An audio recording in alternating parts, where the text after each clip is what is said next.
नमस्कार, hello and welcome to all. आप सभी का स्वागत है genius academic and competitive classes में। तो कैसे हो आप लोग? आई होप अच्छे होंगे।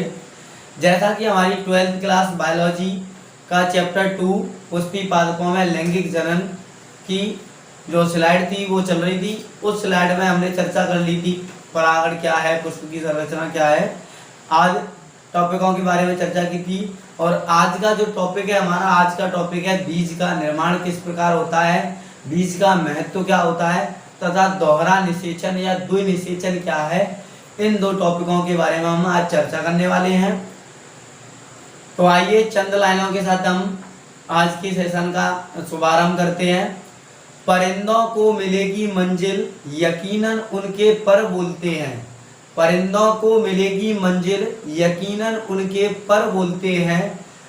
वे लोग अक्सर खामोश रहते हैं जिनके हुनर बोलते हैं। वो लोग अक्सर खामोश रहते हैं जिनके हुनर बोलते हैं।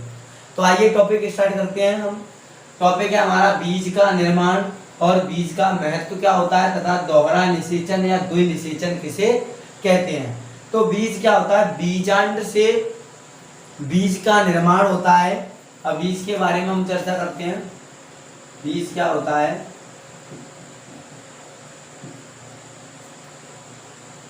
तो बीजांड से बीज का निर्माण होता है।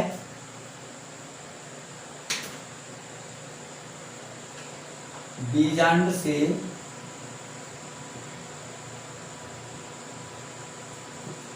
बीज का निर्माण होता है।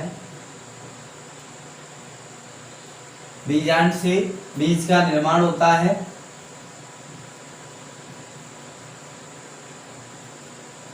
जो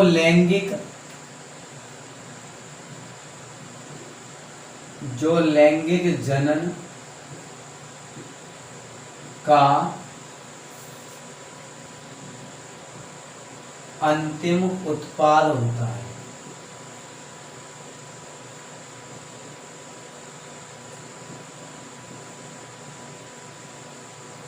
जो लैंगिक जनन का अंतिम उत्पाद होता है, यानी बीजांड से बीज का निर्माण होता है। जो बीजांड होता है किसी भी पौधे में, वो परिवर्तित होकर बीज में परिवर्तन बदल जाता है।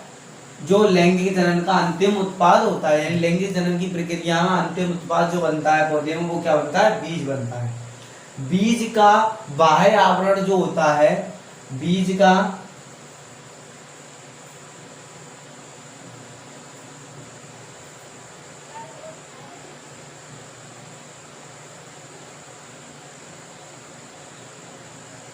बाह्य आवरण सूखकर, बीज का जो बाह्य आवरण होता है वो सूखकर कठोर हो जाता है।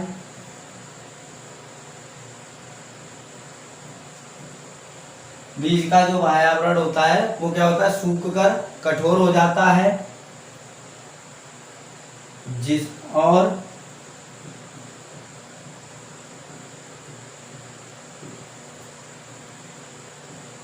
और बाह्य कवच का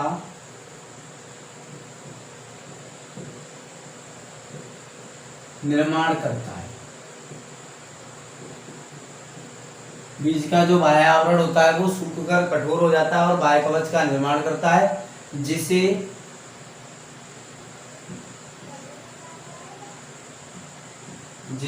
टेस्टा कहते हैं।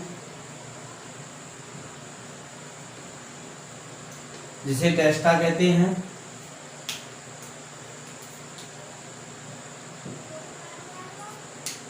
तथा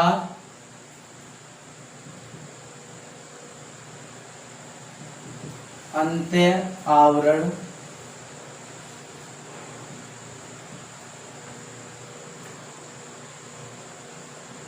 भीतरी कवच बनाता है।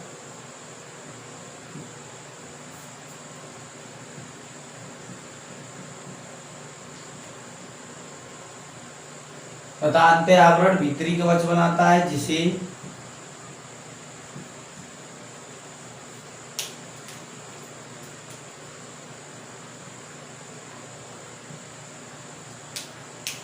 टैगमैन कहते हैं।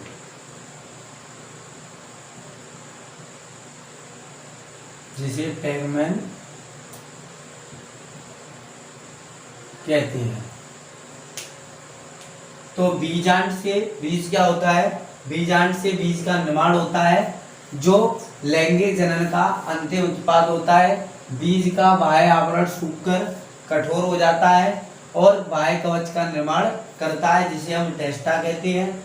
तथा अंत्य आवरण जो होता है वो भीतरी कवच का निर्माण करता है या भीतरी कवच को बनाता है, जिसे हम टैगमैन कहते हैं। अब चर्चा करते हैं बीज का महत्व क्या होता है पौधों में।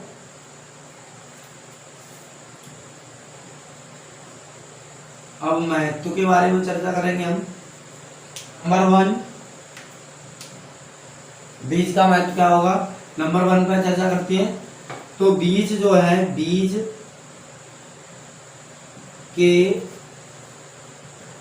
अंकुरण से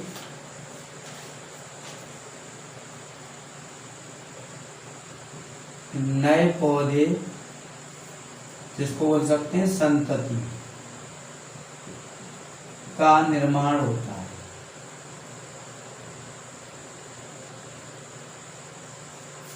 है। बीज के अंकुरण से नए पौधे या संतति का निर्माण होता है। अगला पॉइंट है, बीज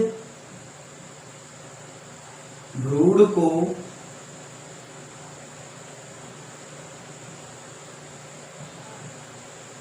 सुरक्षित रखता है।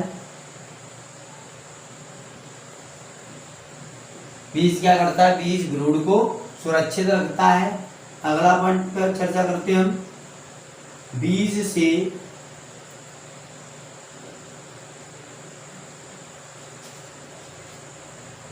कार्बोहाइड्रेट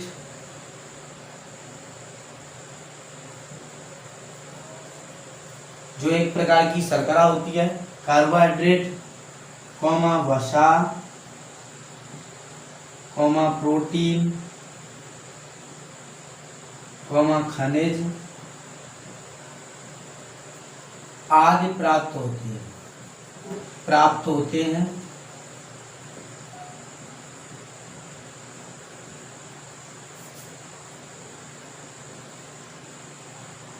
अब चौथे पॉइंट की बात करते हैं। बीज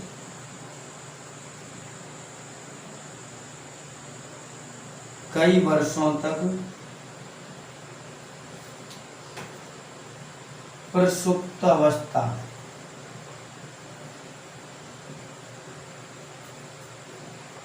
में रह सकते हैं।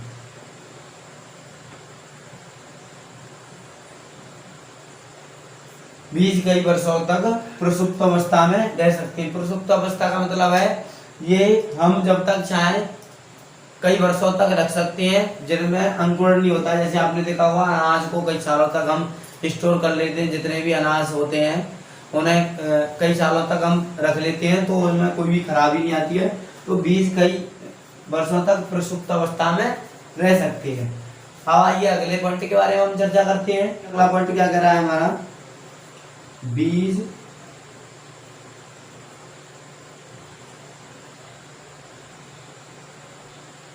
प्रतिकूल परिस्थितियों में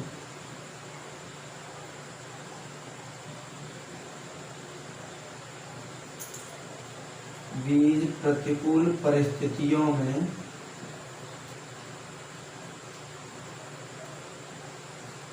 प्रतिकूल परिस्थितियों में भ्रूण को जीवित रखते हैं।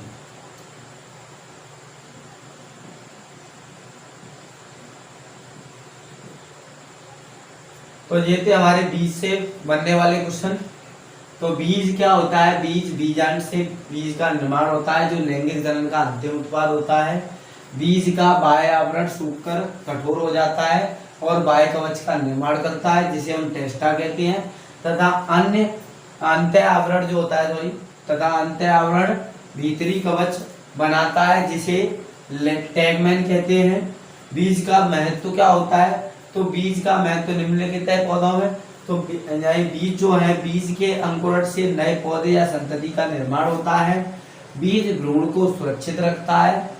बीज से कार्बोहाइड्रेट, वसा, प्रोटीन, खनिज आदि प्राप्त होते हैं। बीज कई वर्षों तक प्रसुप्त अवस्था में रह सकते हैं। बीज प्रतिकूल परिस्थितियों में भ्रूण को जीवित रखते हैं। अब हम चर्चा करेंगे दोहरा निषेचन क्या है या द्वि निषेचन क्या है। अब हम चर्चा करेंगे द्वि निषेचन या दोहरा निषेचन।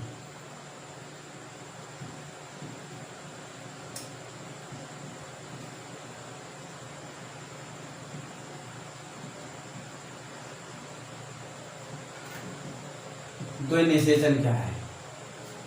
तो द्वि निषेचन से पहले हम थोड़ा सा निषेचन पर चर्चा कर ले रहे हैं। निषेचन क्या होता है?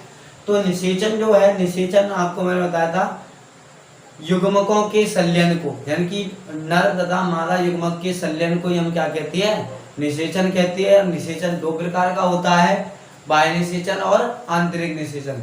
यदि आपको निषेचन के बारे में जानना है तो हमने इससे पहले पिछले वाले चैप्टर में चर्चा की थी निषेचन के प्रकार के बारे में और निषेचन के बारे में। निषेचन क्या होता है? तो निषेचन युग्मकों के संलयन को निषेचन कहते हैं, जिसमें नर तथा मादा युग्मक मिलकर एक युग्मनज का निर्माण करते हैं। और उस युग्मनज की या संलयन, युग्मकों के संलयन की जो विधि थी उसकी खोज स्ट्रॉसबर्गर ने 1884 ईस्वी में लिलियम नामक पौधे में की थी तथा स्ट्रॉसबर्गर ने गुणसूत्र की भी खोज की थी। स्ट्रॉसबर्गर ने गुणसूत्र की भी खोज की थी तथा नाम जो था, गुणसूत्र नाम, वो बोल्डेयर ने दिया था। तो हम चर्चा करते हैं द्वि निषेचन क्या है। स्वतंत्र होकर युग्मक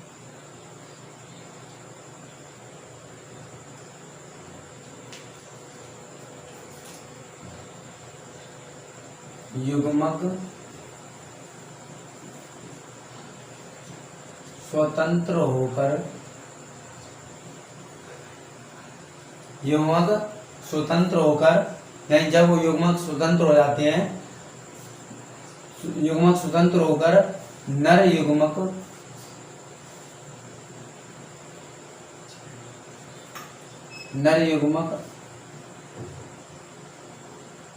अंड कोशिका से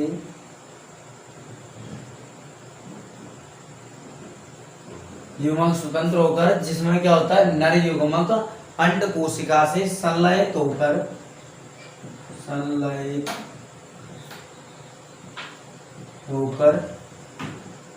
युग्मक स्वतंत्र होकर नर युग्मक अंड कोशिका से संलयित होकर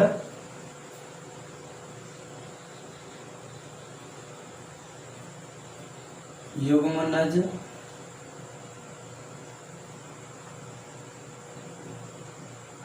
बनाते हैं जो भ्रूण का निर्माण करता है, जो भ्रूण का निर्माण करता है।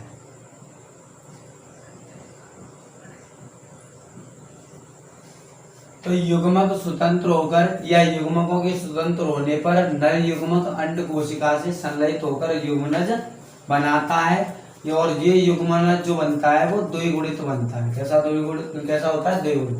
तो द्विगुणित युग्मनज बनाते हैं जो भ्रूण का निर्माण करता है। इसे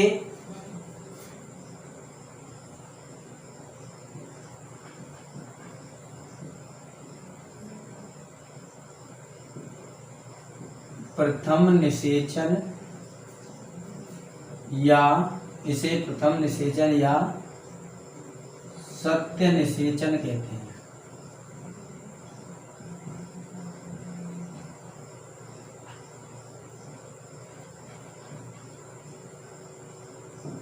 इसे प्रथम निषेचन या सत्य निषेचन कहते हैं। दूसरा नर युग्मक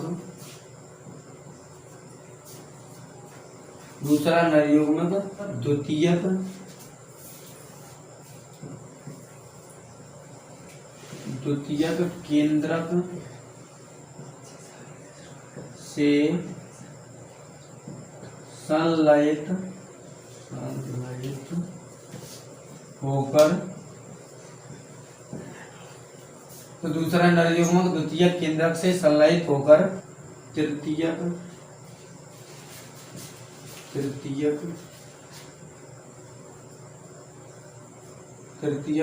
प्राथमिक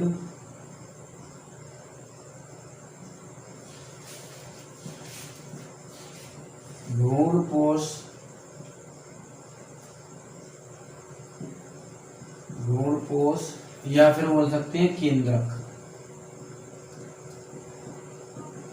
बनाता है।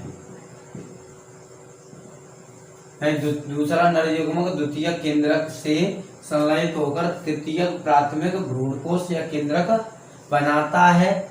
इसे द्विनिषेचन कहते हैं। इसे द्विनिषेचन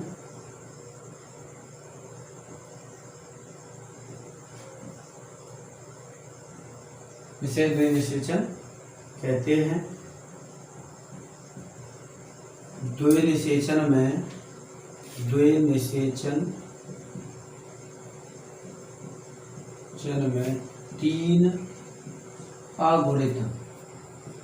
तीन अगुणित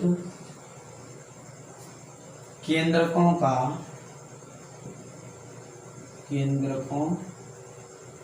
का संलयन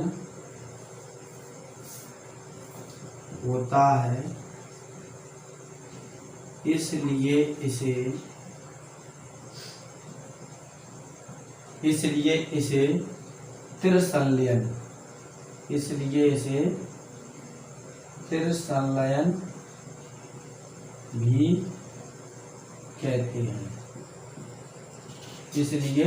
इसे त्रिसंलयन भी कहते हैं। युग्मकों के संलयन या संयुग्मन तथा त्रिसंलयन को सम्मिलित रूप से द्विनिषेचन कहते हैं। अब द्विनिषेचन की खोज किसने की, इसके बारे में चर्चा कर लेना है। यहाँ पे निषेचन के बारे में भी बता दे रहा हूँ। तो निषेचन या फिर युग्मक संलयन, ये पॉइंट 2 याद रखना। निषेचन या हम कह सकते हैं युग्मक संलयन की खोज। निषेचन या युग्मक संलयन की खोज किसने की तथा द्विनिषेचन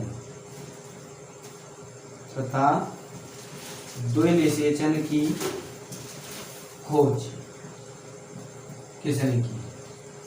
तो युग्मक संलयन की खोज किसने की थी? युग्मक संलयन की खोज 1884 में, युग्मक संलयन की खोज 1884 में स्ट्रासबर्गर ने लिलियम नामक पौधे में की थी। कौन सा पौधा था? जो पौधा यूज किया था वो पौधा था लिलियम।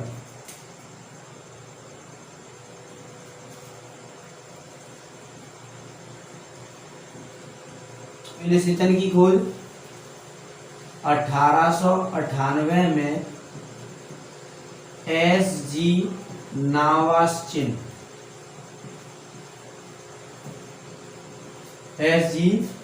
नावास्चिन ने 1898 ईस्वी में एस.जी. नावास्चिन ने फ्रिटिलेरिया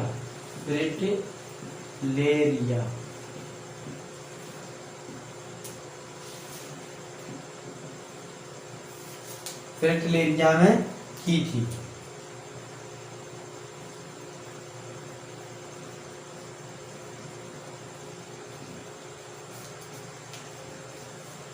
तो यहाँ पे हमारा द्विनिषेचन वाला क्वेश्चन कंप्लीट होता है। एक बार मैं पूरा क्वेश्चन फिर रिपीट कर दे रहा हूँ।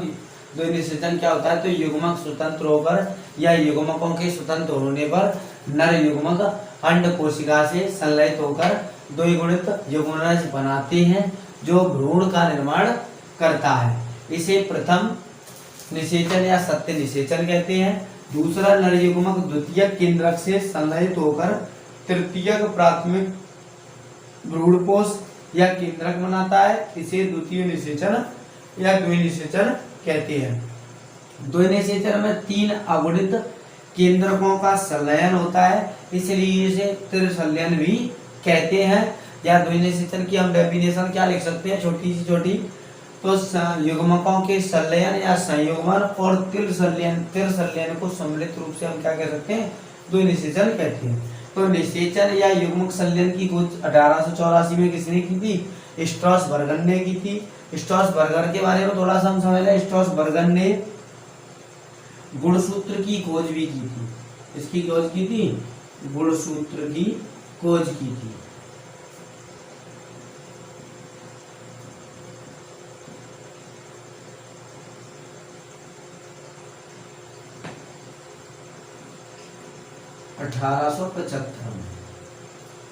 में 1888 में गुणसूत्र नाम वोल्टेयर ने दिया था। उसके बारे में हम सेल वाले टॉपिक में चर्चा करने वाले हैं। तथा द्वि निषेचन की खोज किसने की, द्वि निषेचन की खोज 1898 ईस्वी में एसजी नामरसन ने फिलाडेल्फिया में की थी। तो आई होप आपको कंटेंट समझ में आया होगा। तो वीडियो आपको कैसा लगा, अच्छा लगे लाइक करें, कमेंट करें, शेयर जरूर करें, और यदि आप हमारे चैनल पर नए हैं तो चैनल को सब्सक्राइब करें, बेल आइकन को प्रेस करें, जिससे हम कोई भी नया वीडियो अपलोड करते हैं उसका नोटिफिकेशन सबसे पहले आपके पास पहुंच जाए। और इसी के साथ आप हमारे फेसबुक पेज को फॉलो कर सकते हो, टेलीग्राम चैनल से भी जुड़ सकते हो, जिसकी जो लिंक है वो हमारे डिस्क्रिप्शन बॉक्स में आपको दे दी जाएगी।